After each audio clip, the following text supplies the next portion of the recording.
हमारा जो आज का चैप्टर है फंडामेंटल ऑफ पार्टनरशिप, ठीक है। तो फंडामेंटल ऑफ पार्टनरशिप में मैं बात करूं तो भाई कॉन्सेप्ट की अगर हम बात करें तो पार्टनरशिप कैसे ड्राइव हुआ या कैसे आया। तो अगर मैं सबसे पहले बात करूं कि एक अकेला आदमी जो बेचारा बिजनेस कर रहा है और बहुत मेहनत करता है, रात दिन मेहनत करता है, रात दिन मेहनत करता है और एक दिन उसकी तबीयत खराब हो जाती है और उसका जो बिजनेस है वो कुछ टाइम के लिए बंद हो जाता है। फिर उसको समझ में आता है कि मैंने जरूरत से ज्यादा मेहनत कर ली, रात दिन मेहनत करने के बाद भी अब मेरी तबीयत खराब है और अब मेरा जितना मैंने प्रॉफिट कमाया था वो लॉस में कन्वर्ट हो जाएगा। तो क्यों ना मैं रात दिन ना मेहनत करके अपने साथ एक बंदे को और ऐड कर लेता हूँ। सपोज करो ये एक बंदा है, ठीक है, एक्स, या हम इसको जैसा कि हमारा वर्ड है लाला, ठीक है। तो लाला की तबीयत खराब हो गई तो लाला ने एक बंदा ढूंढा, बाला, ठीक है। लाला ने बाला बंदा ढूंढा। अब क्या करता है, 12 घंटे 12 आवर्स ये काम करता है, 12 आवर्स ये काम करता है। अब रात दिन करने की जरूरत ही नहीं है क्योंकि दो लोग हैं। तो इससे कहीं ना कहीं अब दोनों का स्वास्थ्य भी ठीक रहेगा और पूरा का पूरा जो बिजनेस लाला अकेले अपने सर पे मत्थे पे लेकर चला रहा था वो भी नहीं करना पड़ेगा। और बाला के आने की वजह से कहीं ना कहीं स्किल बाला की यूज होगी, कैपिटल वो लेकर आएगा और बिजनेस में टाइम देगा, जिसकी वजह से कहीं ना कहीं बिजनेस और ज्यादा बढ़ेगा। तो सर इसमें ऐसा भी तो होगा, पहले 100% प्रॉफिट ये रखता था, अब इसको भी देना पड़ेगा 50%, तो इसके पास ओनली -50% हो जाएगा। बेटा इस पर कभी मत जाना, ठीक है।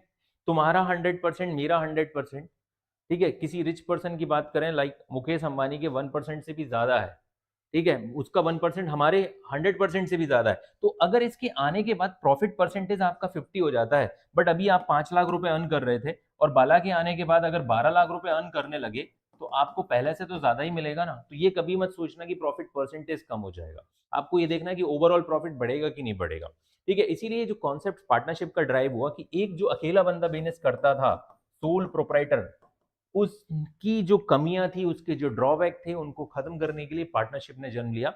यानी लाला और बाला अब मिलकर बिजनेस करेंगे और आने वाले टाइम में हम किसी और को भी इंट्रोड्यूस करेंगे एडमिशन ऑफ पार्टनर में। तो ये पार्टनरशिप का बेसिक कॉन्सेप्ट है। यानी कि जो पार्टनरशिप से पहले जो हमने जो पिछले साल हमने जो सोल प्रोप्राइटर की अकाउंटिंग देखी थी, उस सोल प्रोप्राइटर की अकाउंटिंग के का ही एक्सटेंशन हम लोग यहाँ पे देखेंगे। यानी जो आपने 11th में देखा था ट्रेडिंग अकाउंट, वो आप यहाँ पर ऑलरेडी 11th का जो ट्रेडिंग अकाउंट ये समझ लो कि बना हुआ रहेगा। Profit and loss account already बना हुआ रहेगा। इसी का जो एक्सटेंशन होगा वो होगा P and L appropriation account, जो इस चैप्टर में हम डिटेल में डिस्कस करने वाले हैं। और दूसरी चीज, कुछ और चीजें भी हम बात कर लेते हैं। जैसे पिछले साल आपने जब बैलेंस शीट बनाया, क्या डिफरेंट है, हम जो पार्टनरशिप पढ़ रहे हैं इस पार्टनरशिप में क्या अलग है सोल प्रोप्राइटर से। तो भाई जो बैलेंस शीट बनाते थे तो बैलेंस शीट में आप क्या करते थे, कैपिटल, कैपिटल में प्लस करते थे नेट प्रॉफिट और माइनस कर देते थे ड्राइंग। ये दो तीन एडजस्टमेंट आप सबसे ज्यादा करते थे। इसके बाद जो आती थी वो कहलाती थी क्लोजिंग कैपिटल, कहलाती थी क्लोजिंग कैपिटल। यस, यस और नो। अब पार्टनरशिप में क्या हो गया, अकेला बंदा नहीं, ये कैपिटल किसकी होती थी, ये होती थी सोल प्रोप्राइटर की कैपिटल। अब इस बार क्या होगा, क्योंकि पार्टनरशिप है, Lala and Bala L and B partner है, एक से ज्यादा पार्टनर होने की वजह से, एक से ज्यादा बंदे होने की वजह से अब हम इनके कैपिटल अकाउंट्स भी मेंटेन करेंगे। तो लास्ट ईयर तक हम क्या करते थे, trading account, PNL account and last में एक बैलेंस शीट बनाते थे। तो बैलेंस शीट तो यहां भी बनेगी, लेकिन यहां पर एक चीज और बनेगी, PNL appropriation account is the extension of PNL account and partners capital account, ठीक है। ये दो चीजें इस साल बनेंगी जो पिछले साल आपने नहीं देखी थी। बाकी ट्रेडिंग पीएनएल का जो पीएनएल का प्रॉफिट है वो ऑलरेडी गिवन दिया रहेगा आपको क्वेश्चन में। तो चलिए पहले हम थोड़े से बेसिक कॉन्सेप्ट स्टार्ट कर लेते हैं। कॉन्सेप्ट्स के बाद आता है कि what is the meaning of partnership. Partnership क्या होता है, जब दो या दो से ज्यादा लोग मिलकर एक बिजनेस स्टार्ट करते हैं और उनका उनका इरादा क्या रहता है उनका इरादा क्या रहता है, to earn profit is called partnership, ठीक है। तो business structured where two or more individual agree to manage and operate a business to share the profit and losses, this is the meaning. याद रखना ये मीनिंग है, definition different होती है, definition किसी ना किसी के थ्रू डिफाइन की गई होती है, या तो वो एक्ट होता है या कोई पर्सन होता है। अगर मैं डेफिनेशन की बात करूं तो ध्यान से सुनना, डेफिनेशन बहुत स्पेसिफिक है, बंदे यहाँ पर अक्सर गलती करते हैं, आप बहुत सारे चैनल्स पे भी देखोगे, पढ़ाते टाइम भी ये गलतियां की जाती है कि as per the section 4 of the Indian partnership act 1932, इसकी डेफिनेशन क्या है, partnership is the relation, partnership क्या है, रिलेशन, संबंध है between persons or who have to agree to share the profit. यहां पर ओनली प्रॉफिट वर्ड यूज किया गया है, जैसे मीनिंग में प्रॉफिट एंड लॉस था, लेकिन यहाँ पर ओनली प्रॉफिट्स यूज किया गया, क्योंकि बिजनेस स्टार्ट करते टाइम कभी भी हमारा इंटेंशन ये नहीं रहता कि हम इनकर्ड करेंगे लॉसेस, ठीक है, हम लॉस कमाएंगे, ठीक है, हानि का धंधा करेंगे, ऐसा कभी नहीं होता। इसीलिए यहाँ पर बहुत सारी जगह डेफिनेशन में मिस्टेक होती है कि भैया ये सेक्शन वही होता है बट यहाँ पे लिखा होता है to share the profit and losses, ठीक है, ये गलत बात है। यहाँ पर ओनली प्रॉफिट यूज किया गया है पार्टनरशिप, इंडियन पार्टनरशिप एक्ट 1932 में, of a business carried on by all, या तो बिजनेस को सभी चलाएंगे या सबकी ओर से कोई एक चला सकता है। जैसे सपोज करिए लाला, बाला और काला पार्टनर है, बिजनेस को लाला की तरफ से बाला चला रहा है और काला ने भी हरी झंडी दे दी है कि हाँ यार बिजनेस को तुम ही चलाओ, ठीक है, तो ये सबकी ओर से कोई एक चला सकता है या सब चला सकते हैं, या तो तीनों मिलकर चला सकते हैं, लाला प्लस बाला प्लस काला, या फिर क्या हो सकता है इन तीनों की तरफ से कोई एक चला सकता है बिजनेस को। तो this is the definition of as per the partnership act 1932, section 4 की डेफिनेशन आपको याद रखनी अच्छे से, ठीक है। चलिए आगे बढ़ते हैं। फीचर्स ऑफ पार्टनरशिप फर्म, क्या ऐसे फीचर्स हैं, आपने लास्ट ईयर 5 टाइप के बिजनेस देखे होंगे बिजनेस स्टडीज में, प्राइवेट सेक्टर में 5 कैटेगरी में बिजनेस आते हैं। सोल प्रोपराइटर जिसकी अकाउंटिंग आप लास्ट ईयर देख चुके हो, इस साल आप देखोगे पार्टनरशिप। इसके अलावा होता है एचयूएफ, जस्ट लाइक सिमिलरली वो सोल प्रोपराइटर की तरह होता है। चौथा होता है हमारा ज्वाइंट स्टॉक कंपनी, इसके अलावा हमने देखा था कोऑपरेटिव सोसाइटी लाइक अमूल वगैरह। तो इन सबकी अकाउंटिंग अलग अलग तरीके से होती है लगभग लगभग, इसीलिए पार्टनरशिप की भी अकाउंटिंग हम इस साल सीख रहे हैं। साथ ही साथ हम इस साल कंपनी की अकाउंटिंग भी देखेंगे कि एक लिमिटेड प्राइवेट लिमिटेड कंपनी अपनी अकाउंटिंग कैसे करती है, वो भी हम डिटेल में देखेंगे। 12th का accounts as compare to 11th का अकाउंट्स इसीलिए डिफिकल्ट है क्योंकि यहाँ पर आप partnership, company and issue of shares से रिलेटेड अकाउंटिंग हम देखने वाले हैं, जबकि 11th में हमने ओनली सोल प्रोपराइटर की अकाउंटिंग इन जनरल हमने देखा था। तो features of partnership firm, partnership firm, firm सबसे पहले आपने 11th में भी सीखा होगा कि फर्म का मीनिंग क्या होता है। जब दो या दो से ज्यादा लोग इकट्ठे होते हैं तो कंबाइंडली कॉल्ड उनको क्या कहा जाता है, ठीक है, उन्हें क्या कहा जाता है, फर्म कहा जाता है, ठीक है।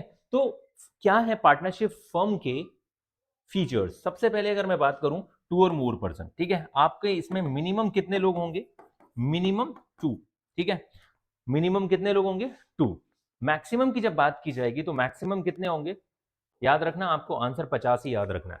बहुत सारे बच्चे बोलते हैं सर वो हमने पढ़ा था कि as per the companies act 2013 वहां पे जो है पार्टनर्स की लिमिट 100 है, ठीक है, पार्टनर्स की लिमिट 100 है बट उसको डिसाइड मैक्सिमम 100 है, ये कंपनीज एक्ट 2013 बोलता है, और बोलता है कि इस लिमिट को फाइनलाइज करने का राइट किसके पास है, सेंट्रल गवर्नमेंट के पास। सेंट्रल गवर्नमेंट 100 से ऊपर नहीं कर सकती, वो लॉ को ओवर रूल नहीं कर सकती, बट इसके अंदर रखेगी। तो अभी सेंट्रल गवर्नमेंट ने कितने रखे हैं, 50, और मैं तो कहता हूँ 50 भी ज्यादा है, ठीक है, 2 लोग ढंग से पार्टनरशिप नहीं चला पाते, 50 लोगों में कितना झगड़ा होगा आप सोच के चल सकते हो, क्योंकि यहाँ पे लाइबिलिटी अनलिमिटेड होती है। आगे हम डिटेल में डिस्कस करेंगे कि अनलिमिटेड लाइबिलिटी से क्या प्रॉब्लम होगी, और कहीं ना कहीं कंपनियां चल जाती हैं 100 200 1000 10,000 शेयर होल्डर से, बट पार्टनरशिप फर्म में 50 ही बहुत है मेरे भाई, ठीक है। दूसरी चीज क्या है कि पार्टनरशिप फर्म का नेक्स्ट फीचर क्या है, एग्रीमेंट, ऑरल और रिटर्न, ठीक है। एग्रीमेंट कैसा हो सकता है, ऑरल और रिटर्न, यानी कि तुमने लाला बोला कि यार मैं बहुत परेशान रहता हूँ, ठीक है, मैं रात दिन काम कर रहा हूँ, मेरी तबीयत हो गई है खराब, क्या मेरे साथ आके बिजनेस करोगे। तो बाला की नज़र बहुत दिन से लाला के बिजनेस पे थी कि ये तो बढ़िया कर रहा है, बस बहुत ज़्यादा मेहनत कर रहा है, बीमार पड़ जाएगा, ठीक है, और वही हुआ। तो बाला ने कहा, बाला लाला का दोस्त है, हाँ क्यों नहीं, चलो कर लेते हैं, स्टार्ट कर लेते हैं 50-50 अपना बिजनेस। तो ये एक ऑरल एग्रीमेंट है, कोई उन्होंने डीड नहीं बनाया, कुछ नहीं किया, कोई पेपर वर्क नहीं किया और अपना बिजनेस स्टार्ट कर दिया, ठीक है, 50-50 के नाम पे। तो ये ऑरल एग्रीमेंट है। एग्रीमेंट की जो डेफिनेशन है जो कॉन्ट्रैक्ट एक्ट के अकॉर्डिंग है कि एग्रीमेंट कैसा हो सकता है, एग्रीमेंट खुद ऑरल हो सकता है और कैसा हो सकता है, रिटर्न हो सकता है, ठीक है। Oral agreement as per contract act है, ऑरल और रिटर्न हो सकता है। एग्रीमेंट क्या है, एक जहां पर एक बंदा प्रॉमिस करता है, दूसरा उसको वो एक्सेप्ट कर लेता है, वही एग्रीमेंट होता है। तो ऑरल भी हो सकता है, यानी कि पार्टनरशिप का जन्म कैसे होता है, एग्रीमेंट से होता है। एग्रीमेंट मतलब क्या होता है, समझौता, क्या होता है बेटा, ये समझौते से होता है। आपसे पूछा जाए कि साझेदारी का जन्म कैसे होता है, समझौते से होता है। और कोई पूछता है कि सर क्या कॉन्ट्रैक्ट से नहीं होता, तो जब एक एग्रीमेंट राइटिंग में होता है तो वो कॉन्ट्रैक्ट होता है। Agreement which is in return या राइटिंग इज कॉल्ड कॉन्ट्रैक्ट, जो कि कॉन्ट्रैक्ट एक्ट के थ्रू गवर्न होती है डेफिनेशन, ठीक है। तो हमारे बीच में पार्टनरशिप का क्या अगला फीचर क्या है कि एक एग्रीमेंट होना चाहिए, समझौता होना चाहिए, जो कि कैसे हो सकता है, मौखिक हो सकता है या लिखित हो सकता है, ठीक है। तीसरी चीज क्या है, lawful business with profit motive, ठीक है। यहाँ पर आपने देखा डेफिनेशन भी यही कहती है कि पार्टनरशिप का बिजनेस किस पर्पज से किया जाता है, प्रॉफिट मोटिव से किया जाता है, लेकिन बिजनेस कैसा होना चाहिए, लॉफुल होना चाहिए, ठीक है। इलीगल बिजनेस को तो बिजनेस की डेफिनेशन में नहीं रखते, लीगल होना बहुत जरूरी है। चौथी चीज क्या है, ये तो सोल प्रोपराइटर या किसी भी बिजनेस की कॉमन डेफिनेशन है। प्रॉफिट शेयरिंग होगी यहाँ पर, ठीक है। पार्टनर वही जो प्रॉफिट बांटे, ठीक है। अगर किसी को सैलरी मिलती है, ओनली सैलरी मिलती है, प्रॉफिट उसको देखने को भी नहीं मिलता है, तो वही वो एम्प्लॉय कहलाता है, वो पार्टनर नहीं कहलाता। इसीलिए यहाँ पे प्रॉफिट शेयरिंग, सर यहाँ पे लॉस की शेयरिंग क्यों नहीं लिखी है, तो आप ऐसा लिख सकते हो, प्रॉफिट, कई बार ऐसे पार्टनर्स भी होते हैं जो सिर्फ प्रॉफिट में पार्टिसिपेट करते हैं, लॉस में मना कर देते हैं, इसलिए प्रॉफिट शेयरिंग वर्ड है। आप प्रॉफिट एंड लॉस भी लिख सकते हो, ये भी एक फीचर होता है कि प्रॉफिट एंड लॉस की शेयरिंग होगी, तब ये तुम पार्टनर्स कहलाओगे। ऐसा नहीं कि भाई मैं सिर्फ और सिर्फ सैलरी लूंगा, ठीक है, फिक्स परसेंटेज लूंगा, तो वो कहीं ना कहीं वो पार्टनरशिप नहीं होती। म्यूचुअल एजेंसी, ये एक बहुत इंपॉर्टेंट पॉइंट है। म्यूचुअल एजेंसी को कुछ हम इस तरीके से समझते हैं। म्यूचुअल एजेंसी का मतलब होता है, इसमें दो लोगों को समझना बहुत जरूरी है आपको, पहले तो एक तो एजेंट, दूसरा होता है प्रिंसिपल, ठीक है। एजेंट, प्रिंसिपल, प्रिंसिपल मतलब मालिक होता है, एजेंट मतलब होता है एक प्रकार से ये समझ लो कर्मचारी या उसका प्रतिनिधि, हिंदी में वैसे एजेंट को प्रतिनिधि बोलते हैं, और ये होता है मालिक।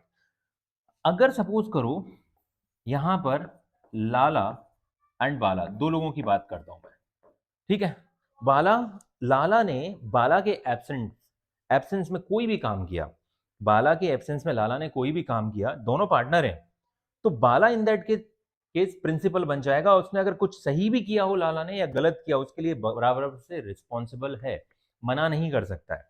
अगर इसका अपोजिट कर देता हूं मैं, इधर बाला को कर देता हूं, इधर लाला को कर देता हूं, यानी हर एक partner agent as well as principal हो सकते हैं, एक दूसरे के लिए या एक दूसरे द्वारा किए गए काम के लिए बराबर से जवाबदेह होंगे। ये नहीं बोल सकता तूने गलत किया अब तू जान, ना भाई। आप जब आपस में एक पार्टनरशिप फर्म चला रहे हो, तो यहाँ पे रिलेशन कैसे हैं, म्यूचुअल एजेंसी की तरह है। एक मालिक तो दूसरा क्या होगा, कर्मचारी होगा, और कर्मचारी द्वारा किए गए काम के लिए मालिक जिम्मेदार होता है, मालिक को स्वीकार करना पड़ता है, हाँ तुमने जो किया भाई ठीक ही किया, लॉस हो गया तो लॉस ही सही, ठीक है, प्रॉफिट होगा तो फिर तो कुछ बोलेगा ही नहीं। तो म्यूचुअल एजेंसी है, each partner is agent as well as principal, यानी जब लाला एजेंट है तो बाला प्रिंसिपल है, और बाला जब एजेंट है तो लाला प्रिंसिपल है, यानी जो काम करने वाला बंदा होता है ना वो एजेंट है, और वो दूसरा जो नहीं है या जिसके एब्सेंस में काम किया जा रहा है वो अपने आप को मालिक समझ रहा है ना, तो वो है ही मालिक, तो वो मालिक मान लिया जाएगा कि ये मालिक है, इनने जो भी काम किया, सही किया गलत किया, इसके लिए बराबर से जिम्मेदार होगा।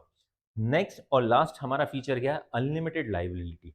अनलिमिटेड लाइबिलिटी का मतलब, असीमित दायित्व का मतलब लोग ये समझ लेते हैं कि हमारी दायित्व तो कभी खत्म ही नहीं होंगे, ठीक है। अगर अनलिमिटेड को समझना है तो थोड़ा लिमिटेड को पहले समझो। लिमिटेड का मतलब होता है कि यू नो योर लाइबिलिटी, ठीक है। जैसे खासकर हम कंपनीज की बात करते हैं, ठीक है, आपने 11th में सब कुछ पढ़ा होगा, मैं ये मान के चल रहा हूँ, लेकिन नहीं भी पढ़ा होगा तो मैं आपको समझा रहा हूँ। जैसे कंपनी में क्या होता है, ठीक है, थोड़ी देर के लिए कंपनी की हम बात करते हैं। कंपनी का कभी आपने शेयर खरीदा है, सपोज करो 100 रुपए का शेयर है, 100 रुपए में से 70 रुपए आपने पे कर दिए और 30 रुपए आपने पेड नहीं किए, यानी कि अनपेड है, ठीक है। ये 30 रुपए आपने पे नहीं किए, 100 रुपए का आपने शेयर खरीदा, 100 में से 70 रुपए पे कर दिए, 30 रुपए पे नहीं करे। आपकी मैक्सिमम लाइबिलिटी क्या होती है, 30 रुपीज। अगर किसी भी सिचुएशन में कंपनी को कितना ही बड़ा लॉस हो जाए, अगर तुमने एक शेयर खरीदा तो आपकी मैक्सिमम लाइबिलिटी 30 है। यू नो योर लाइबिलिटी कि मुझे मैक्सिमम अमाउंट कितना देना पड़ सकता है इस कंपनी में, अगर इस कंपनी ने कोई गलत स्टेप ले लिया तो मुझे कितना देना पड़ सकता है, या लॉस हो गया तो 30 रुपए। लेकिन वहीं पर अगर हम जब पार्टनरशिप की बात करें ना, तो आपको पता ही नहीं है कि कितना लॉस हो सकता है, ठीक है। कुछ लोग ये बोलते हैं सर वो तो फिर बहुत लॉस हो जाएगा, अनलिमिटेड का मतलब तो कुछ भी। अनलिमिटेड का मतलब है आपको खुद नहीं पता कितना, ठीक है, आपको खुद नहीं पता कितना, जितना तुम्हारी प्रॉपर्टी है ना उससे भी ज्यादा भी हो सकता है, ठीक है। इसीलिए इसका मतलब होता है अनलिमिटेड लाइबिलिटी, ठीक है। तो अनलिमिटेड का मतलब ये थोड़ी होगा कि तुम्हारी जितनी प्रॉपर्टी है उससे भी ज्यादा तुम फिर मजदूरी कर करके आप इंसॉल्वेंट हो जाओगे ज्यादा से ज्यादा। लेकिन आपको खुद नहीं पता है कि आपकी लाइबिलिटी कितनी हो सकती है, अगर कंपनी लॉस में चली जाती है तो तुम्हारे हिस्से में कितना लॉस आएगा, तुम जब कुछ नहीं जानते, तो इसीलिए इसको अनलिमिटेड लाइबिलिटी बोलते हैं, जबकि कंपनीज में इसको लिमिटेड लाइबिलिटी बोला जाता है। इसलिए आपने जो सुना होगा ना कंपनी लिमिटेड, जैसे टाटा लिमिटेड, क्यों क्यों इसके नाम के आगे टाटा लिमिटेड है। अगर आपने टाटा लिमिटेड कंपनी का, किसी कंपनी का 100 रुपए का शेयर खरीदा, 70 दे दिए, 30 नहीं दिए, तो आपकी मैक्सिमम लाइबिलिटी ही 30 है। जब आप शेयर खरीदते हो तो कंपनी के मालिक बन जाते हो, जब पार्टनरशिप में भी पार्टनर क्या है, फर्म के मालिक हैं, लेकिन उनकी लाइबिलिटी कैसी है, अनलिमिटेड है। सोल प्रोपराइटर की भी अनलिमिटेड होती है, यहाँ पर पार्टनरशिप में भी अनलिमिटेड लाइबिलिटी है। और जो हमारी हिंदू अनडिवाइडेड फैमिली आपने पढ़ा होगा मैंने स्टडीज में 11th में, तो वहां पे भी कर्ता की लाइबिलिटी अनलिमिटेड होती है। तीन लोगों की लाइबिलिटी नॉर्मली अनलिमिटेड हम देखने को मिलती है। कंपनीज भी होती है अनलिमिटेड लाइबिलिटी, लेकिन ऐसी कंपनी कोई बनाना नहीं चाहेगा, ठीक है। अब आते हैं राइट्स ऑफ पार्टनर्स की तरफ, ठीक है। राइट्स ऑफ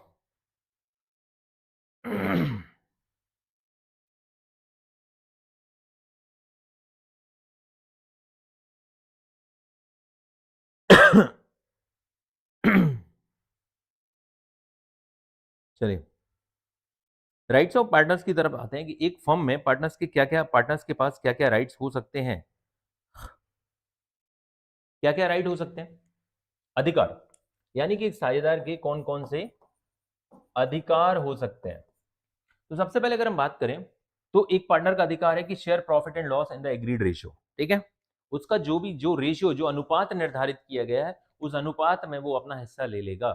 ये पहला राइट होगा। दूसरा, take part in the conduct of business. ठीक है भाई, पार्टनर ही किस काम का जिसको तुम बोल दो कि मीटिंग से बाहर रहना।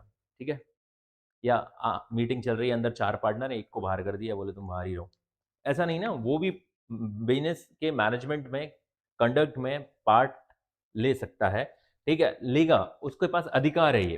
ठीक है, B consulted in the partnership matters. ठीक है, उससे सलाह मशवरा करो, वो तुमसे सलाह मशवरा करे।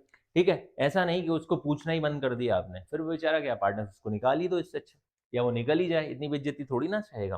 ठीक है, चौथा पॉइंट क्या है? Received interest on loan 6% per annum if rate not agreed. ये राइट बन जाता है पार्टनर्स का। पार्टनरशिप एक्ट बोलता है कि अगर किसी पार्टनर ने फर्म को लोन दिया है, उस लोन पर उसको कितना एग्रीड रेट से इंटरेस्ट मिलेगा? 6% पर एनम से इंटरेस्ट मिलेगा। ठीक है, अगर रेट एग्रीड नहीं है, और अगर एग्रीड एज पर डीड, तो फिर तो जो होगा, ये हम बाद में भी इस पर बहुत डिटेल पे चर्चा करने वाले हैं। Inspect and copy books of account, ये राइट होता है पार्टनर्स के पास कि अगर वो सपोज करो वो अकाउंटेंट नहीं है, ठीक है, चार्टर्ड अकाउंटेंट है, और या लाला वाला चार्टर्ड अकाउंटेंट है, और काला जो है बेचारे को कुछ नहीं समझ में, काला अक्षर भैंस बराबर है, इसलिए उसका नाम काला है। ठीक है, तो लाला वाला तो चार्टर्ड अकाउंटेंट है, और काला जो है बेचारा बेचारे को कुछ खास नॉलेज नहीं है। तो लेकिन ऐसा नहीं है कि वो बुक, तुमने जो बुक्स ऑफ अकाउंट बनाए हैं वो उनकी कॉपी नहीं ले सकता, वो अपने बंदे को ले जाके नहीं दिखा सकता। आपने जो बुक्स ऑफ अकाउंट बनाए होंगे उनकी वो कॉपी करवा के अपने किसी बंदे को दिखा सकता है, वहां से ले जा सकता है कि भाई मुझे भी तो पता चले तुम्हारे बीच में क्या खिचड़ी पक रही है। यानी inspect and copy books of account का मतलब यही है कि बुक्स ऑफ अकाउंट की कॉपी जेरोक्स करवा के वो अपने बंदे से चेक करा लेगा, क्योंकि लाला और बाला तो बहुत शाणे हैं। ठीक है, बेचारा ये काला जो है अलग है, इसको नहीं आता, काला अक्षर भैंस बराबर है।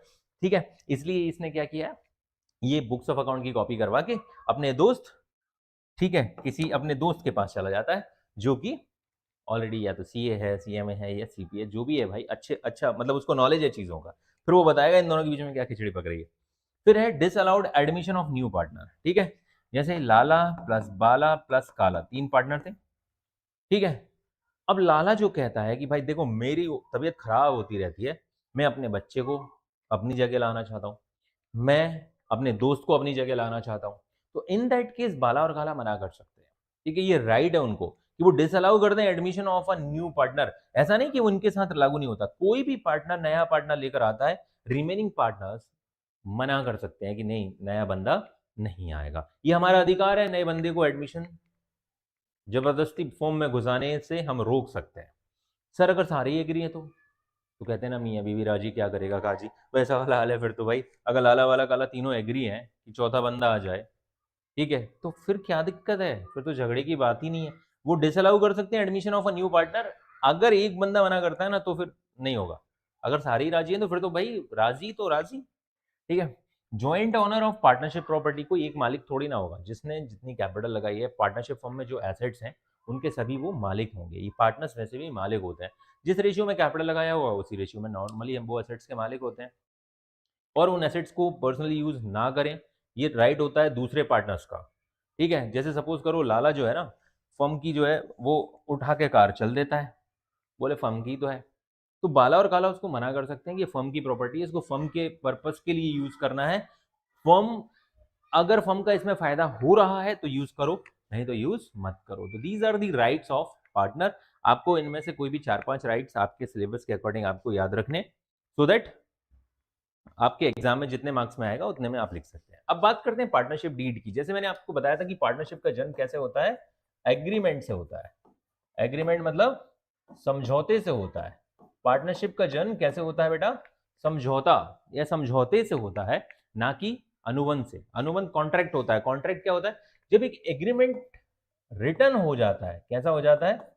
Agreement which is in writing equals to deed, और डीड क्या कहलाती है, डीड ऑल्सो कॉल्ड, डीड ही कहलाती है कॉन्ट्रैक्ट, ठीक है, और इसी को हिंदी में बोलते हैं अनुबंध। आप देख रहे होगे यहाँ पर आपके सामने, अगर आपको ठीक से दिख रही है तो ये एक पार्टनरशिप डीड है, ठीक है। तो पार्टनरशिप डीड मतलब एक रिटर्न डॉक्यूमेंट है।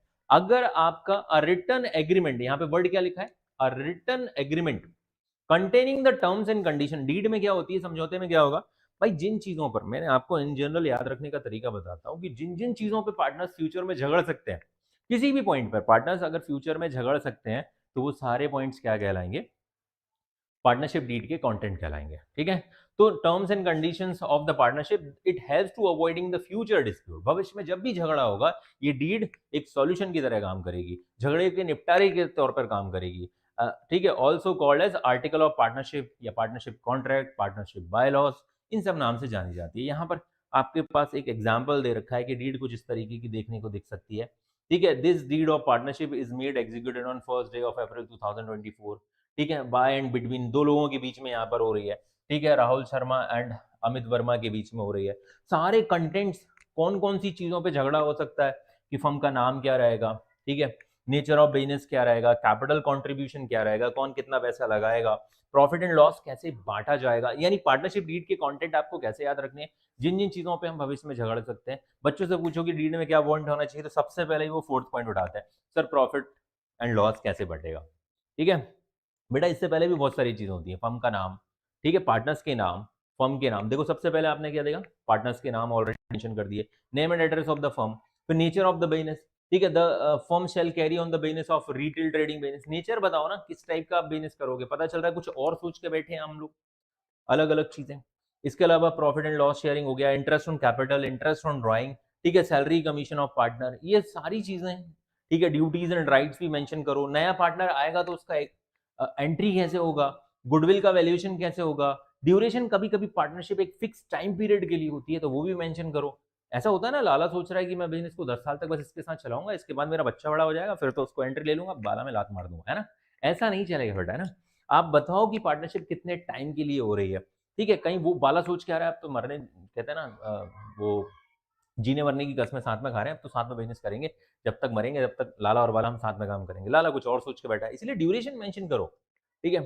Settlement of accounts on dissolution, books of accounts and audit, ठीक है, सेटलमेंट कैसे होंगे डिसोल्यूशन पे, ठीक है, हम जब पार्टनरशिप को बंद करते हैं तब कैसे सेटलमेंट होगा, books of accounts and audit कैसे होंगे, ये सारी चीजें आपको क्या करनी है, पार्टनरशिप डीड में मेंशन करनी है। फिर आपके जो जो लॉयर होगा वो अटेस्टेड करेगा इस चीज को, पार्टनर 1 पार्टनर 2 यहाँ पे साइन करेगा, ठीक है, विटनेस भी होंगे, कुछ लोग विटनेस हो सकते हैं ना भाई, गवाह, कि हाँ दो लोगों के बीच में पार्टनर्स हो रही, तो ये पार्टनरशिप हो रही है, तो partnership deed is a written agreement. यही चीज अगर हम ओरल कर लेते, देख भाई अभी मैं यहाँ पर आपसे बोलता हूँ कि प्रॉफिट 2:1 रहेगा, अगर मैं इसी को ऐसे बोल देता ये डीड नहीं है, और हमने ऐसे बोल देते देखो प्रॉफिट 2:1 रहेगा, ठीक है, 10 साल के लिए बिजनेस रहेगा, ठीक है, कोई भी बंदा एडमिशन नहीं करेगा नए पार्टनर का, हम दोनों के ड्यूटीज एंड राइट्स लगभग लगभग बराबर रहेंगे, हमारा बिजनेस जो है वो एजुकेशन में रहेगा, name of the firm XYZ कुछ भी रख दिया, हमने ऑरली डिस्कस कर लिया, तो ये ऑरल एग्रीमेंट है। इसी चीज को जब हम ऑन पेपर नोटराइज फॉर्म में करते हैं तो ये डीड बन जाती है। डीड इसीलिए स्टैम्प पेपर पर बनती है, तभी वो वैलिड होती है, नोटराइज होनी चाहिए तो वो वैलिड डीड बन जाती है। तो यहाँ पर importance of partnership deed, deed के क्या क्या फायदे हैं, देखो अगर मैं तुमसे बोलूं तो हमारे यहाँ एक पुरानी कहावत थी कि 100 लोग बोलने वाले और एक बंदा लिखने वाला, ठीक है, 100 लोग बोलने वाले और एक बंदा लिखने वाला, इसके लिए इतना इंपॉर्टेंस क्यों दिया गया, क्योंकि 100 लोग तो कुछ भी बोलेंगे, एक छोटी सी कहावत आपने सुनी होगी, 17 मुंह 17 बातें, है ना, सुनिए कि नहीं, 17 मुंह 17 बातों का मतलब क्या है भाई, लोग हैं कुछ भी बोल देंगे, कुछ उसके दोस्त हैं कुछ इसके दोस्त हैं, ठीक है, ये सतयुग की तो बात है नहीं कि जो बोला वो सही, कलयुग चल रहा है, कोई जिधर फायदा देखेगा उधर बिन पैंदी के लोटे की तरह, हाँ, ठीक है, इसीलिए अगर डीड होगी तो इसको अल्टर करना इतना आसान नहीं होगा, नोटराइज फॉर्म में होगी, लॉयर होगा, विटनेस होंगे, और जो हमारा स्टैंप एक्ट जो है उसके थ्रू गवर्न होता है सारा, तो कहीं ना कहीं उसमें आप हर कुछ तो करोगे नहीं, तो ये सारी चीजें तो उसका फायदा होगा। तो सबसे पहले तो है regulates the rights and duties, उसमें जो जो चीजें अभी थोड़ी देर पहले आपने देखा, क्या देखा आपने यहाँ पर, duties and rights of and responsibilities, ठीक है, बच्चे बोल रहे होंगे सर बहुत छोटा फॉन्ट हम भी पढ़ लेते, ठीक है, तो डोंट वरी, मैं आपको जब ये पीडीएफ शेयर करूंगा जूम करके आप पढ़ लेना, ठीक है। तो इससे रेगुलेट्स होती है राइट्स ड्यूटीज एंड लाइबिलिटीज, पहली चीज तो ये हो गई दूसरी चीज क्या है, helps to avoid any misunderstanding. कई बार होता है ना यार, मैंने सोचा था, जैसे मैंने तुमसे बोला कि पार्टनर्स के बीच में प्रॉफिट एंड लॉस रेशियो 2:1 रहेगा, 2:1। अब मुझे बताओ, लाला या बाला के बीच में 2:1 है, या बाला सोच रहा होगा बाला एंड लाला के बीच में 2:1। ठीक है, अब दोनों के बीच में मिसअंडरस्टैंडिंग है कि 2:1, यानी 2/3 प्रॉफिट और लॉस किसका। ठीक है, ये मिसअंडरस्टैंडिंग डीड जब होती है तो ये कभी नॉर्मली ये डीड अवॉइड हो जाती है, क्योंकि वहां पर आपको पता होगा कि फर्स्ट पार्टी कौन है, सेकंड पार्टी कौन है, आपको साफ समझ में आ रहा है ना। अगर यहाँ पर रेशियो अगर 2:1 लिख दिया जाए तो अच्छा है, नहीं तो राहुल फर्स्ट पार्टी है, सेकंड पार्टी अमित वर्मा है, तो बहुत हद तक जस्टिफाई भी कर सकते हो कि कौन फर्स्ट है कौन सेकंड है। नहीं तो आपने लिख ही दिया क्लियरली कि राहुल एंड क्या नाम था यहाँ पर, राहुल एंड अमित, राहुल एंड अमित के बीच में रेशियो 2:1 रहेगा। तो ये कहीं ना कहीं मिसअंडरस्टैंडिंग को अवॉइड करता है। दूसरा, सेटल डिस्प्यूट इजिली। अगर किसी बात की वजह से अगर झगड़ा हो गया पार्टनर्स के बीच में, तो उस झगड़े को भी आसानी से निपटाया जा सकता है। तो दीज आर दी इंपॉर्टेंस। और भी बहुत सारे फायदे हो सकते हैं, आप अपने हिसाब से लिख सकते हैं, बट ये बहुत ज्यादा इंपॉर्टेंट क्वेश्चन नहीं है, दैट्स वाई हमने इसमें कुछ ही पॉइंट्स कवर किए। अब the partnership deed should contain the following points, मैं ऑलरेडी आपको बता चुका हूँ। ठीक है, कौन कौन से पॉइंट्स होने चाहिए, आप चाहो तो डिटेल में यहाँ से आप नोट कर सकते हो, इनके मेमोनिक्स बना सकते हो, जैसे भी आपको लगता है। इस मतलब बहुत सिंपल है कि एक पार्टनरशिप डीड में कौन कौन से पॉइंट्स होने चाहिए। मैंने थोड़ी देर पहले क्या बताया था, जिन चीजों पे भविष्य में झगड़ा हो सकता है, जिन जिन चीजों पे, जिन जिन बातों पर भविष्य में झगड़ा हो सकता है, वो सारी चीजों को इसमें मेंशन कर दो। ठीक है, नेम ऑफ द फर्म। ठीक है, जैसे लाला एंड बाला बिजनेस को स्टार्ट कर रहे हैं और फर्म का नाम है लाला एंटरप्राइज, तो बाला को थोड़ा तो आएगा यार कि क्या नाम रखा है ना, लाला एंटरप्राइज, बाला क्या करेगा, हाँ। तो इसीलिए लाला एंड बाला सन्स, ऐसा कुछ नाम रखो, कॉमन होना चाहिए। दूसरी चीज, नेचर ऑफ द बिजनेस, किस फील्ड में काम करोगे। लाला सोच रहा है कि हमारा तो बचपन का काम है खरीदना और बेचना, बाला सोच रहा है कि अपन मैन्युफैक्चरिंग करेंगे। ठीक है, दूसरी चीज, कैपिटल कौन कितनी लगाएगा, पैसे की बात आ जाए तो पैसा कौन कितना लगाएगा, प्रॉफिट कैसे बटेगा, जैसे मैंने अभी बोला 2:1। ठीक है, इंटरेस्ट ऑन कैपिटल और इंटरेस्ट ऑन ड्राइंग की बात, भाई जो ज्यादा पैसा लगाएगा उसको इंटरेस्ट ऑन कैपिटल मिलेगा, तो उसको थोड़ा दुख नहीं होगा कि मैंने ज्यादा लगाया मुझे ज्यादा पैसा मिल रहा है, ज्यादा निकाला तो ज्यादा पेनल्टी हो रही है, लग रही है, तो इंटरेस्ट ऑन ड्राइंग वगैरह। अगर कोई बंदा ज्यादा काम करता है तो उससे सैलरी, ज्यादा बिजनेस लेकर आता है तो कमीशन, उनकी ड्यूटीज क्या होंगी, नए पार्टनर का एडमिशन कैसे होगा, वैल्यूएशन ऑफ गुडविल कैसे होगा, ड्यूरेशन क्या रहेगी, सेटलमेंट एंड मेंटेनेंस। ऑलरेडी मैं आपको यहाँ पर कुछ चीजें बता चुका हूँ। ठीक है, कि पार्टनरशिप डीड में ये सारी चीजें, जितना डिटेल में डीड होगा उतनी कम चांस है झगड़े होने के, और जितना डिटेल शॉर्ट में होगा उतने ज्यादा चांस है झगड़े होने के। इसलिए डीड हमारे हमेशा रिटर्न में हो तो बेहतर है, और ये पॉइंट्स होने चाहिए। लेकिन आपने भी देखा कि कई बार ऐसा होता है कि हम बहुत जल्दी में रहते हैं, बहुत हमको फटाफट बिजनेस स्टार्ट करना होता है ना, बस आज बात हुई कल बिजनेस स्टार्ट करना है, तो कई बार हम जल्दीबाजी में डीड बनाना भूल जाते हैं। अब इन दैट केस जब हम डीड बनाना भूल जाते हैं तो कुछ रूल्स हैं, rules applicable in the absence of partnership deed. अब सपोज करो लाला और बाला ने बस ऐसे ही, लाला बहुत बीमार था और बाला ने कहा, बाला को फोन लगा के बुलाया, बोले हाँ यार एक जरूरी बात करनी है भाई। तो बाला को लगा पता नहीं ऊपर जाने वाला है क्या। ठीक है, तो बाला दौड़ते हुए आया, बोला देख यार तबीयत खराब है 4-5 दिन से, बहुत मेहनत करता हूँ रात दिन, अब मेरे से हो नहीं पा रहा है, तू मेरे साथ बिजनेस करेगा क्या। ठीक है, वो देखा होगा मूवीज में, वो हाथ थमा के चले जाते हैं। ऐसा ही कुछ यहाँ पर हुआ, बस लाला ने बाला का हाथ थामा और बोला मेरे साथ बिजनेस करेगा क्या, सब बराबर बराबर होगा। ठीक है, अब भाई दोस्ती की बात थी, बाला ने बोला ओके कर लेंगे बिजनेस। अब सब बस बराबर बराबर सुन के बाला साथ में आ गया। क्या तुमको लगता है सिर्फ बराबर बराबर प्रॉफिट बटना ही एक साझेदारी होती है, नहीं, बहुत सारे पॉइंट्स होते हैं। अब वो हमने डिस्कस ही नहीं किया। ठीक है, और बिजनेस करना शुरू कर दिया। अब जैसे ही बाला स्वस्थ हुआ, ठीक है, जैसे कहते हैं ना कि वो औरंगजेब ने अपने पिताजी को ही जेल में नज़रबंद करवा दिया था ये देख के कि वो स्वस्थ होने लगा है। ठीक है, अब तो ये मेरे से राजपाट छीन लेगा, तो अपने पिताजी को ही वो जो आगरा का फोर्ट है, आगरा फोर्ट, उसमें कैद करवा दिया था, वहाँ से ताजमहल देख बस खुश रहे, मैं नहीं दूंगा गद्दी तुझे। तो जैसे ही लाला स्वस्थ हुआ, बाला ने देखा अरे तो स्वस्थ हो गया, मैं तो सोच रहा था निकल जाएगा। ठीक है, ये नहीं भी निकला तो लाला को क्या लगा, मैं तो स्वस्थ हो गया हूँ, मैं तो खुद चला लूंगा अकेला बिजनेस। अब रोज छोटे छोटे झगड़े शुरू हो जाएंगे किसी ना किसी वजह से। प्रॉफिट का तो बोल दिया था बीमारी में कि बराबर बराबर कर लेंगे। ठीक है, 1:1। ठीक है, कैसे कर लेंगे 1:1। लेकिन क्या इसके अलावा और कोई झगड़े का पॉइंट नहीं है? बहुत सारे पॉइंट हैं। तो कई बार ऐसा होता है कि अब हमने उनके बारे में तो डिस्कस ही नहीं किया था, तो कुछ हमारा जो पार्टनरशिप एक्ट 1932 है उसमें बहुत सारे चीज़ों के सॉल्यूशंस पहले से लिखे पड़े हैं कि अगर इस चीज़ पे झगड़ा होता है ऐसा कर लेना, इस चीज़ पे झगड़ा होता है ऐसा कर लेना। सबसे पहले ही झगड़ा हुआ प्रॉफिट को लेकर। जैसे ही लाला ठीक हुआ, लाला बोलता है बिजनेस मेरा था, मैं 2:1 में प्रॉफिट बांटूंगा, 2/3 मैं रखूंगा, 1/3 तुम रखना। तो भाई क्योंकि डीड तो थी नहीं, ठीक है, वो भी ओरल एग्रीमेंट था दोनों के बीच में, तो कोर्ट के सामने कुछ प्रूफ है नहीं। अब जब कोर्ट के सामने ये झगड़ा जाएगा या बात जाएगी, तो पहला रूल क्या कहता है? Rules applicable in the absence of partnership deed. साझेदारी संलेख के अभाव में कौन से नियम है? पहला नियम प्रॉफिट एंड लॉस के बारे में है कि प्रॉफिट कैसे बांटा जाएगा? इक्वल बांटा जाएगा। प्रॉफिट कैसे बांटा जाएगा बेटा? बराबर बराबर बांटा जाएगा, यानी जितने पार्टनर होंगे सब में बराबर बराबर इक्वल इक्वल। ठीक है, क्योंकि कानून अंधा होता है, कहते हैं ना कानून अंधा होता है। वो अदालत में देखा ना, जिधर सबूत ज्यादा उधर न्याय होता है। तो भाई यहाँ पर कानून अंधा है, अंधे कानून ने अपने लिए कुछ रेडीमेड सॉल्यूशंस रखे कि अगर हमारे पास दो लोग झगड़ते हुए आएंगे प्रॉफिट को लेकर, हम क्या बोलेंगे? In the absence of partnership deed profit कैसे बांटो? बराबर। दूसरा, इंटरेस्ट ऑन कैपिटल, पूंजी पर ब्याज। अब एक पार्टनर, सपोज करना थोड़ी देर के लिए लाला और बाला, लाला ने बिजनेस में 50 लाख रुपए लगाया है, बाला ने 30 लाख रुपए लगाया है।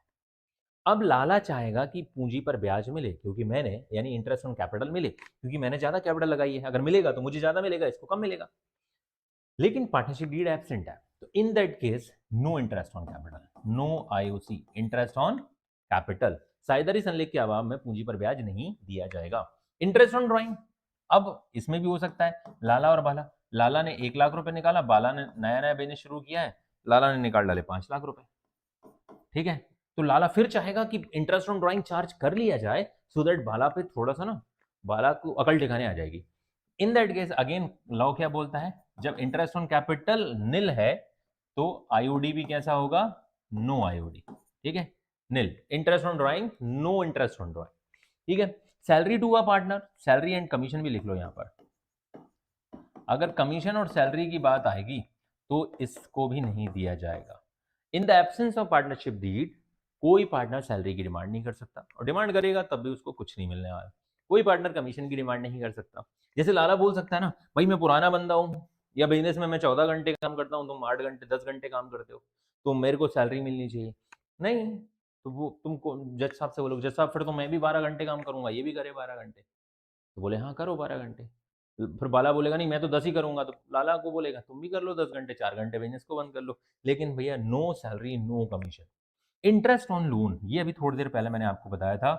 अगर कोई पार्टनर फर्म को लोन देता है, लाला तो पुराना बंदा है, लाला के पास पैसा था, लाला ने क्या किया, इस बिजनेस को 10 लाख रुपए और दे दिए इस 50 लाख के अलावा। इसको कहते हैं एडिशनल कैपिटल, एडिशनल लोन, या फिर एडवांस, जो फर्म को दे रहा है। अब इस फर्म को जब इस बंदे ने जो 10 लाख रुपए अतिरिक्त दिया है, तो इंटरेस्ट ऑन कैपिटल पे तो no interest on capital, but अगर कोई पार्टनर फर्म को लोन देता है तो इस पर इंटरेस्ट मिलेगा मेरे भाई। ठीक है, interest eight the rate 6% per annum. उस पार्टनर को, जिस पार्टनर ने फर्म को लोन दिया है, उसको 6% सालाना की दर से ब्याज दिया जाएगा। आप ऐसे भी याद रख सकते हो, 0.5% पर मंथ। ठीक है, 0.5% पर मंथ। ठीक है, सीयूटी वगैरह के एग्जाम में पूछा जा सकता है। कॉन्सेप्ट इज वेरी इंपॉर्टेंट, आपके बोर्ड में क्या पूछा जाता है वो तुम्हारे बोर्ड पर डिपेंड करेगा, लेकिन सीयूटी में क्या पूछा जाता है ये समझ लो कि वो कॉन्सेप्ट वाइज सब कुछ पूछते हैं। तो आप यहाँ पे ये समझ लेना कि मेरे साथ आप सीयूटी की प्रिपरेशन भी कर रहे हो।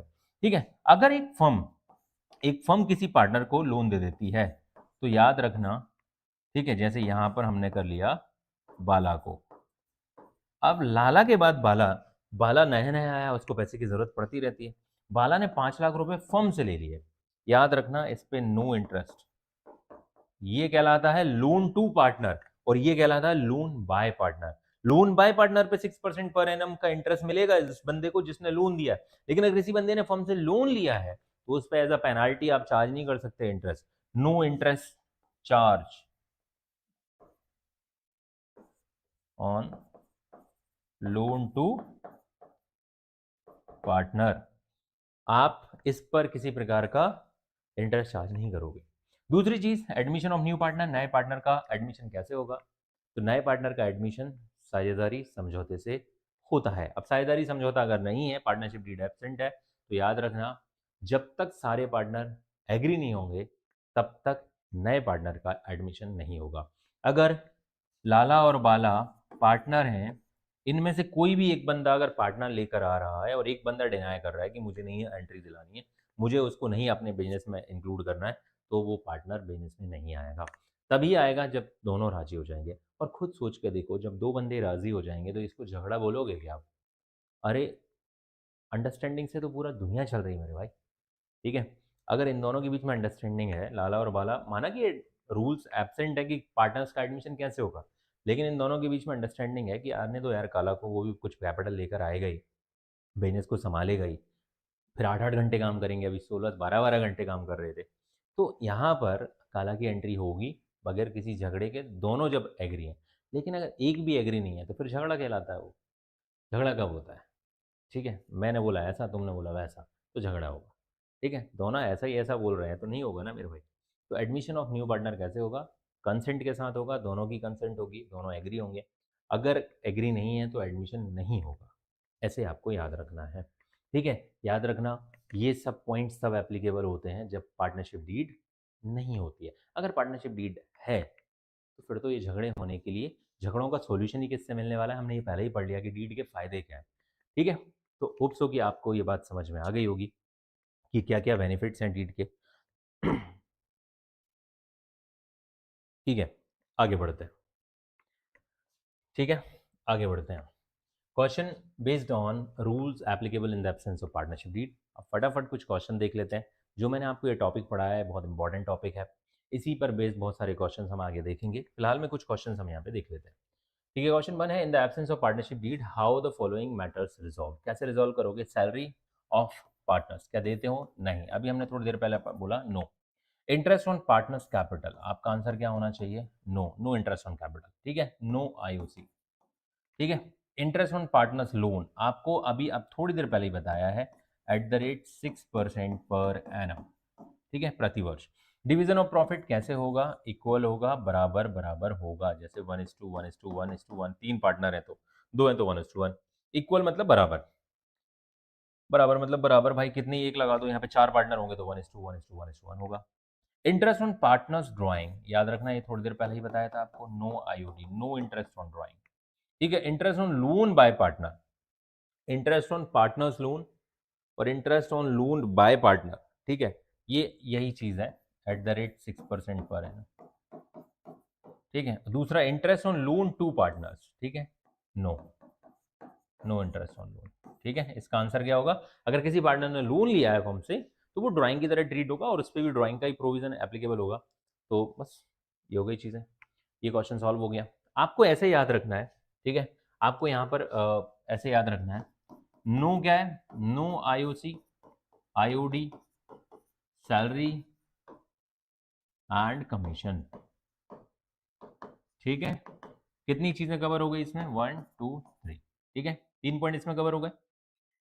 Interest on capital, sorry, interest on loan at the rate 6% per annum. Profit कैसे बटेगा? प्रॉफिट कैसे बटेगा बेटा? प्रॉफिट बटेगा इक्वल। ठीक है, दूसरा एक पॉइंट और है कि interest on loan to partner, वो भी निल हो जाएगा। ठीक है, आप चाहो तो इसी में लिख सकते हो, interest on loan to partner. ठीक है, अगर किसी पार्टनर्स को हमने लोन दिया था उस पर इंटरेस्ट ऑन लोन निल होगा। ठीक है, और एडमिशन क्या होगा? म्यूचुअल कंसेंट के साथ। ठीक है, इतने सारे तो बस यही तो नियम थे। आप देखो इतने ही तो नियम है, 6 तो नियम ही। ठीक है, बाकी दूसरी चीज, in the absence of partnership deed, अगर कोई पार्टनर पार्टनरशिप फर्म में पार्टिसिपेट करना चाहता है मीटिंग वगैरह में तो वो करेगा, बिल्कुल ये उसका राइट होता है। क्वेश्चन नंबर 2 है, following the differences have been arise among the P Q and R, state who is correct each case. सबसे पहला P, P Q R 3 partner थे, ध्यान से सुनना। इन तीनों के बीच में कुछ मन मुटाव यानी कि झगड़े हो रहे हैं। उन झगड़ों का पहला कारण क्या है?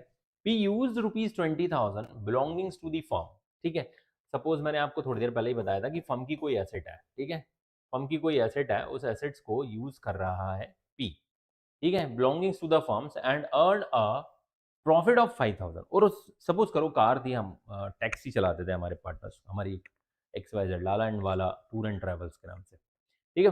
वो टैक्सी लेकर 20,000 का बिलोंगिंग्स यूज करके Q&R wants to amount to be given to the firm.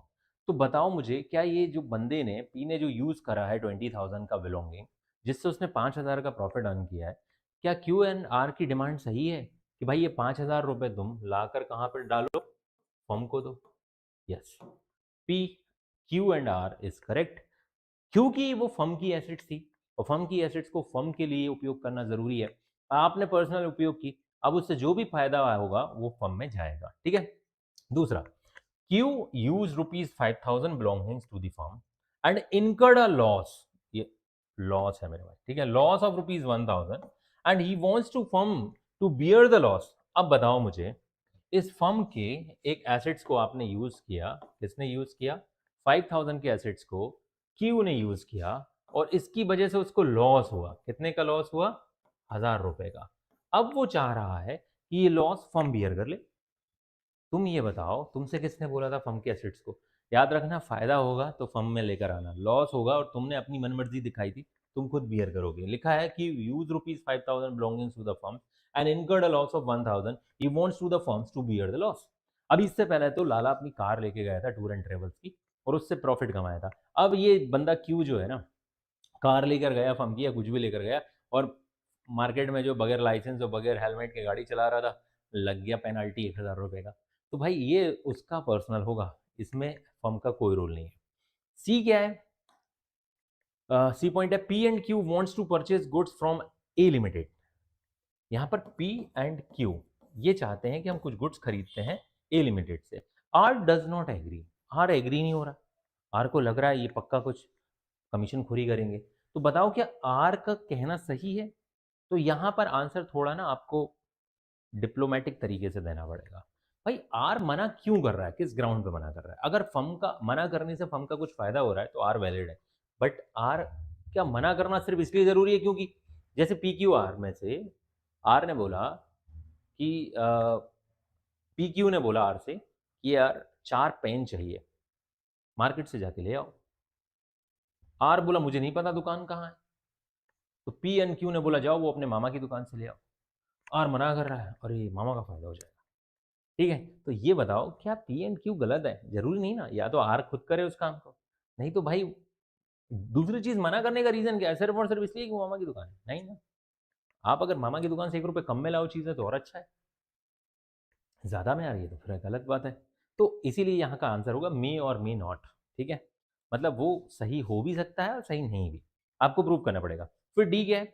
Q and R wants to admit C as a partner, P does not agree. आपको थोड़ी देर पहले ही बताया था मैंने आपको कि भाई एक बंदा भी अगर एग्री नहीं होगा तो सी का एडमिशन नहीं होगा। यहाँ पर C as a partner, P does not agree, C की एंट्री नहीं होगी क्योंकि पी मना कर रहा है और P is a current partner, ठीक है। ई क्या है? R had given loan to firm of ₹1 lakh to the firm and demands interest 10% per annum. P and Q do not wants to pay the interest. P and Q मना कर रहे हैं कि interest नहीं देंगे, लेकिन इनका मना करना भी जायज नहीं है और उसका 10% मांगना भी जायज नहीं है, क्योंकि एज पर पार्टनरशिप एक्ट 1932 अगर कोई पार्टनर लोन देता है तो लोन पर 10% की जगह उसको कितना दो? 6% पर एनम। इसीलिए इन दोनों का मना करना जायज नहीं है, इन दोनों का मना करना सही नहीं है और इसका 10% मांगना भी सही नहीं है। यहाँ पे बीच का रास्ता निकलेगा 6% per annum. In the absence of partnership deed, आप interest on loan at the rate 6% per annum to the concern partner, ठीक है। ये क्वेश्चन नंबर 3 है, ठीक है। और आपको ये धुरंधर मूवी की याद दिलाएगा क्योंकि यहाँ पे पार्टनर्स के नाम है अरशद पप्पू, ठीक है, अरशद एंड पप्पू। धुरंधर में एक ही बंदा था, यहाँ पर मेरे पार्टनर है Arshad and Pappu are the partnership since 1st April 2019। No partnership agreement was made and they contribute ₹4 lakh and 1 lakh, ठीक है, respectively as capital. In addition, Arshad had given a loan of ₹1 lakh. इस बंदे ने एक loan दिया है 1 lakh rupees का, किसने? Arshad. The firm and on कब दिया है? 1st October 2019 को। Due to the long illness Arshad could not participate in the business. Arshad की किसी वजह से तबीयत खराब हो गई और वो छिप गया, जैसे तुम्हें याद होगा ना अरशद छिप जाता है, ठीक है। तो वो बिजनेस में पार्टिसिपेट नहीं कर पाया from 1st August 2019 to 30th September 2019, यानी 2 महीने के लिए बेचारा वो नहीं आया फर्म में। Profit for the year ended 31st March 2020 was ₹1,80,000। जब 31 मार्च क्लोज हुआ तो 1,80,000 का मुनाफा हो गया। अब सर आपने मुनाफा तो कहाँ से कैलकुलेट कर लिया? भाई जो आपने 11th में ट्रेडिंग पी&एल बनाया था, सेम वही ट्रेडिंग पी&एल बनाते हैं और उससे हमारा प्रॉफिट कितना आ गया? 1,80,000। Dispute has arisen between Arshad and Pappu. अब झगड़ा शुरू। ठीक है, अब क्या? झगड़ा शुरू। अरशद क्लेम करता है he should be given interest eight the rate 10% per annum on capital loan. क्योंकि खुद सोचो, उसने 4 लाख लगाई है कैपिटल, थोड़ी देर पहले ही मैंने आपको बताया था कि वो चाहेगा कि पूंजी पर ब्याज मिले, क्योंकि अगर 10% भी मिला तो 40,000 का 10%, 40,000 अरशद को मिलेगा और 10,000 पप्पू को मिलेगा। तो अरशद चाहेगा ना कि मुझे ज्यादा मिलेगा तो मुझे मिले इंटरेस्ट। ठीक है, तो ये क्लेम कर रहा है कि मुझे 10% इंटरेस्ट चाहिए। दूसरा, profit should be distributed in the ratio of capital. वो चाह रहा है कि प्रॉफिट कैसे बटे? कैपिटल के रेशियो में। कैपिटल का रेशियो क्या है? 4:1, 80% और 20%। ऐसा पप्पू का भी नहीं चाहेगा। अब पप्पू क्या क्लेम करता है? Profit should be distributed equally. Pappu चाहता है कि प्रॉफिट बराबर बटे। ठीक है। दूसरा, he should be allowed 2,000 per month as a remuneration for the period of manage the business in the absence of Arshad। Arshad जब बीमार था 2 महीने, तब मैंने बिजनेस को चलाया और मुझे उस 2 महीने के लिए 2,000 प्रति महीना यानी कि 4,000 रुपए की सैलरी चाहिए। Interest on capital and should be allowed at the rate 6% per annum. Interest and loan पर इंटरेस्ट कितना मिलना चाहिए? 6%। You are required to settle the dispute between the Arshad and. बताओ, आप खुद बताओ, क्या वो मैंने जो 6 पॉइंट आपको याद दिलाए हैं, क्या उन 6 पॉइंट्स में इसका सॉल्यूशन नहीं हो सकता? बिल्कुल हो सकता है। ठीक है, आप चाहो तो क्या लिखोगे? पहला ही, in the absence of deed, क्या लिखेंगे हम? In the absence of deed, rules as per, क्या लिखोगे? Rules as per partnership act 1932 will apply. ठीक है, क्या होंगे बताइए रूल?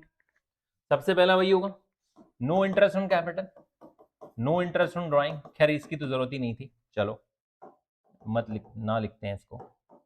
No salary.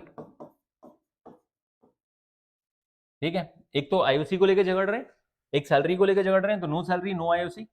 और interest on loan at the rate 6% per annum to Arshad. Arshad को ही मिलेगा ना, उसी ने लोन दिया था एडिशनल। ठीक है, अरशद को ये मिल जाएगा क्या? Interest on loan. दूसरी चीज, प्रॉफिट कैसे बांट दोगे आप? Profit distributed equally. इसलिए नहीं कि पप्पू बोल रहा है, देखो पप्पू ने क्या बोला है कि प्रॉफिट कैसे बढ़ेगा? इक्वली। इसलिए नहीं कि पप्पू बोल रहा है, पप्पू होशियार है, पप्पू समझदार है, इसलिए क्योंकि लॉ बोल रहा है 1932 पार्टनरशिप, इंडियन पार्टनरशिप एक्ट 1932 बोलता है कि जब पार्टनरशिप डीड नहीं होगी, वो पार्टनर झगड़ेंगे तो प्रॉफिट बराबर बढ़ेगा। He should be allowed, salary नहीं मिलेगी, मैंने पहले ही मना कर दिया। वो कितना ही क्लेम करे, बीमार था। अरे भाई था तो किसी दिन तुम भी बीमार पड़ोगे। दूसरी चीज, मत चलाते बिजनेस को, लॉस होता। इतना अच्छा प्रॉफिट हुआ 1,80,000 का। दूसरी चीज, इंटरेस्ट ऑन कैपिटल। इसलिए नहीं इंटरेस्ट ऑन कैपिटल और इंटरेस्ट ऑन लोन 6% मिल रहा है कि अरशद बोल रहा है, पप्पू बोल रहा है, इसलिए मिल रहा है कि पार्टनरशिप एक्ट में लिखा है। दूसरा, इंटरेस्ट ऑन कैपिटल भी तो बोल रहा है पप्पू, हम डिनाई कर रहे हैं, नहीं देंगे। ठीक है, इसकी दोनों डिमांड बेकार है, दोनों ही डिमांड बेकार है, एक भी डिमांड सही नहीं है अरशद की। लग रहा है एडमिट हुआ था तो दिमाग थोड़ा खिसक गया है ना। तो he should given the interest on capital per annum, ये भी गलत है, कुछ नहीं मिलने वाला उसको। And profit should be distributed in the ratio of capital, ये भी नहीं होने वाला। ठीक है, तो प्रॉफिट बढ़ेगा बराबर बराबर। ये रहा आपका सॉल्यूशन, आपको बस ये पॉइंट्स लिखने हैं, ये हमने इन दोनों के बीच में झगड़े को सॉल्व कर दिया है। ठीक है, एक क्वेश्चन और देखते हैं। ए एंड बी, देखो अगर क्लास अच्छी लग रही है, अगर आपको लगता है तो अपने दोस्तों के साथ बिल्कुल शेयर कर देना। और ये हमारा क्वेश्चन, इसके बाद हम अगली क्लास हमारी जो है वेंसडे को होगी। क्वेश्चन 4 क्या है? A and B are partners since 1 April 2019 without the partnership deed. जल्दी जल्दी में डीड बनाना अक्सर हम भूल जाते हैं ना, भूल गए। And they introduce capital of rupees 35,000 20,000 respectively on 1 October 2019। A give loan of rupees 8,000। ए ने कब लोन दिया? 1 अक्टूबर 2019 को दिया है। ठीक है, 8,000 का लोन। ठीक है, the firm without any agreement as the interest. Profit and loss amount for the year ended 31st March 2020 show the profit of rupees 15,000, but the partners cannot agree on payment of interest। ये agree नहीं हो रहा है payment of interest, and on the basis of division of profit you are required to divide the profit between them and giving reason for your method and interest on interest और क्या interest on partners loan to the firm। ठीक है, आपसे ये पूछा है। ठीक है, तो आपको मेथड के बारे में बताना है। सबसे पहली चीज तो मैं इस पे interest on capital, interest on loan capital calculate कर देता हूँ। Partners loan to the firm, ये इसकी ज़रूरत है नहीं, छोड़ो। यहाँ पर हमारा सॉल्यूशन, इंटरेस्ट ऑन लोन कितना हो जाएगा, बंदे ने कितना लोन दिया था, 8,000 का, 8,000 का 6%, ये तो 6% हो गया। अब बंदे ने पेमेंट कब की थी लोन की फर्म को, 1 अक्टूबर 2019, यानी 6 महीने का, 6/12, यानी 3% लगा दो, तो 3% कितना हो जाएगा, 240 रुपए। ये तो इंटरेस्ट ऑन लोन निकल गया। अब बोला कि वो प्रॉफिट के ऊपर रेडी नहीं हो रहा है, अब आपको क्या करना है, ठीक है, अगर आपका प्रॉफिट कितना था, प्रॉफिट था 15,000 रुपए का, 15,000 रुपए में से माइनस कर लो इंटरेस्ट ऑन लोन जो कि 240 रुपए का है, कितना बचेगा भाई, 14,800 बस अब इसको क्या कर दो, डिवाइडेड बाई 2 कर दो, तो प्रॉफिट कितना हो जाएगा, प्रॉफिट ऑफ ईच पार्टनर कितना हो जाएगा बताइए, प्रॉफिट ऑफ ईच पार्टनर कितना हो जाएगा, 7,380, ठीक है, ये प्रॉफिट बन जाएगा। यही तो पूछा था 31 मार्च को इतना, but the partners can not agree the payment of interest and on the basis of profit, division of profit, you are required to divide the profits, हमने प्रॉफिट भी डिवाइड कर दिया एंड हमने बताया ऐसा क्यों किया। In the absence of partnership deed, interest on loan at the rate 6% to the concern partner and profit कैसे डिस्ट्रीब्यूट होता है, इक्वली, वही तो हमने किया है। सबसे पहले हमने इंटरेस्ट ऑन लोन निकाला, उसको प्रॉफिट में से कम कर दिया और इसके बाद प्रॉफिट बांट दिया पार्टनर्स के बीच में बराबर बराबर, क्योंकि दो ही पार्टनर थे ए और बी, 3 होते तो डिवाइडेड बाई 3 कर देते, ठीक है। चलो एक और क्वेश्चन भी है, ओके, ओ सॉरी, ठीक है, क्वेश्चन नंबर 5 है ये।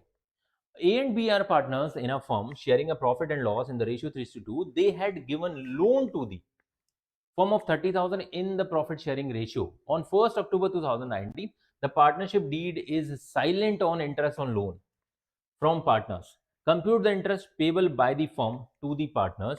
ठीक है, ये तो सिंपल क्वेश्चन है, आप ऑलरेडी कैलकुलेट कर सकते हो, इसमें कुछ भी नहीं है। आपका 30,000 का आपका इंटरेस्ट ऑन लोन अगर कैलकुलेट करना हो तो ये लो आपका 30,000 पे 6%, और आपको क्या करना है बताइए, कितना, 1 अक्टूबर 2019 से 31 मार्च को अगर बंद करते हैं, 31 मार्च को 6 महीने हो जाएंगे, तो 6/12, 3% कितना हो जाएगा, 900, ये लीजिए, ठीक है। Compute the interest payable to the by the firm to the partners assuming the close, बस यही तो कैलकुलेट करना था, 900, ये आपका आंसर, ठीक है। तो ऐसे छोटे छोटे क्वेश्चन हमने कैलकुलेट करना भी सीखा एंड आज की क्लास यहीं पे खत्म करते हैं। और ये हमारा ऐप का आपके लिए बारकोड है, यहाँ से आप हमारा प्रज्ञान कॉमर्स का ऐप डाउनलोड कर सकते हैं। चैट सेक्शन में आप हमसे, मुझसे और मेरी टीम से जुड़ सकते हैं और कोई भी डाउट है वहाँ पे पूछ सकते हैं 24/7 जब भी आपको टाइम मिलता है। इसके अलावा अगर आप वहाँ पे टेस्ट सीरीज़ लगाना चाहते हैं, नोट्स की बात करूँ तो जो भी हमारी क्लास के नोट्स हैं वो सभी आपको वहाँ पर उपलब्ध हो जाएंगे, ठीक है, फ्री ऑफ कॉस्ट, कोई रजिस्ट्रेशन फीस नहीं है, कोई किसी टाइप का आपसे चार्ज नहीं लिया जाता, free of cost test series है, ठीक है। मेरे बहुत सारे वीडियोज़ भी वहाँ पर अवेलेबल हैं, तो आप ये ऐप डाउनलोड कर लीजिए। और अगर आप मेरी क्लास में फर्स्ट टाइम आए और आपको अच्छा लगा तो हमारी इस क्लास को अपने दोस्तों के साथ शेयर करना बिल्कुल मत भूलिएगा। मिलते हैं वेंसडे को एक नई क्लास में और एक नए कॉन्सेप्ट्स के साथ। आज हमने इंटरेस्ट ऑन लोन के बारे में, पार्टनरशिप डीड और थियरी, बेसिक कॉन्सेप्ट्स देखे। आगे इस चैप्टर को हम इसी तरीके से कंटिन्यू करेंगे, सभी क्वेश्चंस हम लोग यहाँ पर डिस्कस करने वाले हैं डिटेल में। और ये आज की फर्स्ट क्लास थी, इसमें आने के लिए सभी का बहुत बहुत शुक्रिया, बहुत बहुत धन्यवाद। मिलते हैं नेक्स्ट क्लास में, तब तक के लिए घर पे रहिए, पढ़ते रहिए, मस्त रहिए और अपने सुझाव और अपने जो भी क्योरीज हैं वो कमेंट बॉक्स में कमेंट करना बिल्कुल मत भूलिएगा। जय हिंद, जय भारत।